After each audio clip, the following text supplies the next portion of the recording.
So I'm pretty sure most of us have been busy playing through the Stardust Memory event, or most of us have probably already beaten it and farmed it, and we're just waiting for the next one. But for this video, I'm going to be giving you guys my review of the 2 free SSR pilots and the 2 free SSR mobile suits that we got from this event. What's up, everybody? Fortexfiend here, and welcome back again to another video on SD Gundam G Generation Eternal. And without further ado, let's just go ahead and dive right into today's topic. So I'm going to go ahead and start off with the 2 mobile suits that we got from this particular event, starting first of all with the star of the show, the main mobile suit from the anime, or one of them if you haven't seen the OVA yet, which is going to be the Gundam GP01, or they call it Unit 1 in the OVA. So this is Kou Uraki's signature unit. As you could see right here, it is an attacker type unit, so you do have another free-to-play option for another SSR attacker, which is great. I'm going to take a look at its tags first, because its tags and its series, to me, are starting to become more and more important, especially when you're trying to pair this with like another pilot, or let's say you're trying to team build and things like that. So in terms of tags, UC series and Gundam and protagonist is already pretty solid. So you can already kind of guess where you could try to use this particular unit in, let's say, like a particular stage, or maybe if you want to try it out in the Eternal Road stages. But those are very, very good, very versatile tags to have. And then afterwards, it does have test type, which test type right now is not the greatest tag in my opinion. The only other unit that's I can think of that's like really, really strong in that particular tag is the Super Hyperion. I know there's also Gundam Aquarius. Both of those you could get for free. Mind you, you have to farm a lot of resources for it. Or also in the current gacha right now, there is the Unit 2 or the GPO2, which is the nuke unit that I've featured recently in one of my videos. But honestly, test type is, I think it needs more time to grow, but it is a cool tag for it to have. It does also have EFSF UC, which is also a pretty versatile tag as well. There are plenty of units with that. And then afterwards, it does have lightning fast, where if you do have one of the UR lightning fast ships, this is a fantastic unit to try and use with a party structured for that. And in terms of series, it has Stardust Memory and Mobile Suit Gundam. I would have to say that it having Mobile Suit Gundam makes it easier to build a party around Mobile Suit Gundam, and then it does have Shield Defend, which allows it to reduce the damage it takes up by 20%. Now, in terms of terrain, again, I don't want to try to knock on units too much on terrain anymore, especially when it comes to aerial combat. It does have good space combat. However, on land and then underwater, not the greatest. It's at 50%, and then it cannot fight in the air or at sea. Now, as we've seen already with a lot of the content in the game, a majority of stages are going to be in space. There are going to be one-offs where it's like either, in the air, or it's going to be, on land and stuff like that. But for a majority of the time, it is going to be space, so I'm not going to knock it too much on that. In terms of its actual weapon skills, so it's pretty standard when it comes to this one, especially when you compare it to the last free unit that we got from the Seed event, which is the Gold Frame Amats. As you can see right here, it has the standard beam saber at 3960 power, which for a free unit is fairly decent. It also does have beam rifle at 4200 power with a range of 3. Again, pretty solid, pretty decent there. Its most powerful ability is going to be that long range beam rifle, which goes up to a range of 4. And it does have a pretty, actually no, 5290 is not its full power. Its full power is right here, because I don't have mine maxed out right now, but it's at 5520, which I would say is pretty solid. And the weapon effect is the farther you are from the enemy, the greater the weapon power. So you definitely want to run this with a pilot that specifically focuses on like range damage to really capitalize the amount of damage that you could do. Or also if you have somebody that has like boost range, for example, to increase your attacking range by +1 for that turn.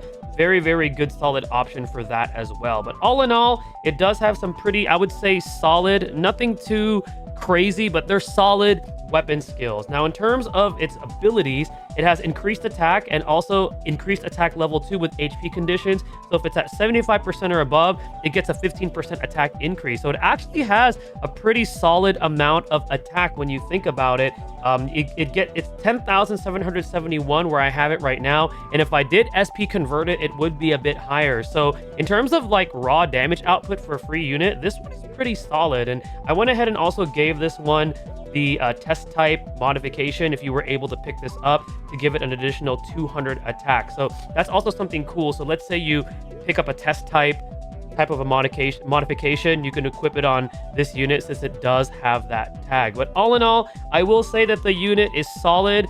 Between the last free one that we got from an event like this, which is the Astray event, I would have to give the slight edge to that one if I were to make like a comparison, just because that AoE attack is just super cool to have. And as we've seen, it is very, very good for some of the Eternal Road stages that we've seen, such as the ones for the Seed, you know, the Hard and the Expert. But all in all, I think GPO1 is a pretty solid unit, and for free-to-play players, it's also a very good unit to kind of build a party based on its tags and series, because it just has so many that are very common. So if you're trying to slot it into like a party and you're trying to build one with a specific tag, it's not going to be too hard to build around because it's a very, very solid unit. Now we're going to take a look at the Val Walo, which is a warship. So Val Walo is interesting.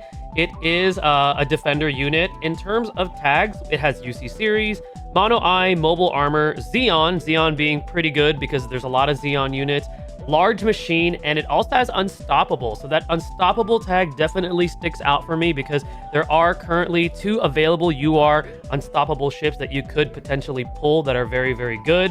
In terms of series, very good at Stardust Memory and also Mobile Suit Gundam. And it does have the 2x2 because it is considered one of the larger machines. Now, one of the things that I think really holds this unit back, and again, not trying to overly knock on terrain, but it's only good in space because he can only be used in space, which thank God right now, a majority of combat is going to be in space. But if you try to take this thing anywhere else, well, you can't. So I think it's interesting that it's designed that way. I get it if it, obviously it's not going to be able to fight on land, but it can't fight above the sea and it can't fight in the air, but it's a warship. I don't know, maybe you guys can explain to me why it's designed that way, but I just think it's really, really silly. But that's something that it does that that definitely holds it back in my opinion. Now, in terms of its actual weapon skills, it has an AoE attack, which if we get it all the way to level 5, it has a pretty okay power at 3120. However, it does inflict an AoE mobility down 20% on enemies. So that is pretty cool that it does have an AoE debuff for mobility. So I guess I could see some sort of like PvP usage for this. The only thing that's a problem with it is that because PvP is AI controlled, the AI behavior may not always select the map attack. So that's the only thing, but it does have that, which I think is kind of cool. And also remember, if you reduce an enemy unit's mobility, they have a lower chance of being able to like evade. So you reduce their chances of being able to have a better evasion. Now, its other weapon skills at level 5 is going to be Flexible Claw Arm, which is a pretty standard, powered 3840 power skill right over here. It also does have Anti-Air Beam Gun, which has a 4200 power. And then it has Large Mega Particle Cannon, which has a 4140 power, but it does have a 25% attack down, which can come in handy. And for a free unit, that's not too bad. I have seen better. We have seen like 30% on some free units, but 25%, especially if you want to try to use this as a defender in your party, is pretty solid in my opinion. And then in terms of its actual abilities or passives, it has increased max HP. So it's going to have 10% increased HP and also increased mobility by 5%, giving it, a little bit better natural evasion. But all in all, I think this unit is okay. I think depending on the pilot that you put on it would improve its performance. But all in all, it's just an okay unit. I think it's just all right. The map attack is cool, but other than that, the terrain lock and everything else about it, I think is just a very standard, solid unit. I think definitely the other one that I just talked about, which is GPO1, is going to be better overall in terms of like if we were to objectively compare them. But this one's okay. I would say this unit is okay. All right, now we're going to go ahead and talk about the 2 free pilots that we got. Starting off with Kou Uraki, the protagonist of Stardust Memory. So I don't have him at level 100, but at level 100, when you compare him to the other free SSR attacking pilots, the stat that sticks out for him the most is going to be his range stat. So his range damage is going to outpace all of the other free SSR attacker pilots that we've seen. So for example, Machu, or for example, Nyan, or even Shiko, or even the guy from the Astray event. I can't remember his name off the top of my head, but his range damage outpaces all of them. Now, besides that, the rest of his other stats, unfortunately, are a little bit on the lower side. There are even some SR units that have better stats than he does in terms of like, let's say like melee or like reaction, for example. I know amongst the free SSR attackers, he has the lowest reaction stat. However, what makes up for it are his skills. So they gave him MP up level 3 and attack burst. I mean, that's just crazy. Remember, we just got another free SSR attacker pilot in Nyan who has that tension increase. And now we have another one with Kou Uraki. So I think that's awesome that they gave him both of that combination. Now, obviously, if you end up using MP up 3 times on your first turn to get that full super tension, then realistically you can only attack burst once. So maybe you could strategize it to where, okay, I'll MP up once or twice and then maybe attack burst, or try to mix it however you think would suit your needs during whatever battle you're in. But I think it's really cool that they gave him both of these skills. These are excellent skills to have. In terms of his passives, he has increased damage dealt and also increased range. So just overall increasing his damage, especially when it comes to range. And then his final passive is really easy to trigger. So he just has to pilot an EFSF unit in order to increase his damage dealt and also reduce the damage taken. And again, if we take a look at that tag, there's just so many units that he can use right off the bat. So I think that's a really good passive that they gave him. And all in all, I think he's a very good free pilot in my opinion, having the best range damage. Other stats not that great, but his skills, his abilities, and also that high range stat for a free unit is definitely really cool. Now we're gonna go ahead and take a look at the other guy, which is Kelley. He's right over here. I don't have him nearly as high leveled as Kou, but Kelley, pretty solid defender pilot. When I compared him to the other free SSR defender pilots, he has the second highest defense. The one that has a higher defense in him from the free SSR durability units was that defender pilot from the G-Kwux anime. And then also he has the second highest reaction, with the free Char that we got from G-Kwux having the highest reaction. So that's something that stood out. The rest of his stats were just kind of okay. Again, they're kind of on the lower end. But what makes up for that is going to be, again, the skills. So lock-on is cool, but they gave him sway, and I'm just like, wow, we have another free pilot that has sway. So I think that's kind of cool that they gave him that for a defender pilot. It definitely helps keep him alive. And then afterwards, his abilities is support defense. He also has increased defense by 15%, and then his final passive is activated by Zeon, which is pretty easy to trigger because take a look at Zeon. Pretty good options here in terms of what he could pilot for his for the Zeon tag option. So all in all, he's also, I would say, a very good support pilot. An SSR defender pilot. I think Kou is still objectively the better of the two, even though they fulfill different roles. But he also has this character also has a really good character skill in terms of sway, being given to a free unit, in my opinion. So very solid overall. I think everything that they've given us so far in terms of free units, not just from the Stardust Memory event, but also from the other ones, are very solid options for free-to-play players. Definitely let me know what your guys' thoughts are about the ones that we got from this event. Are you guys using them in certain content? Have you tested them with other units? I'd love to know. Thank you guys again for watching. Stay tuned for the next video, and stay blessed, everybody.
の距離ならば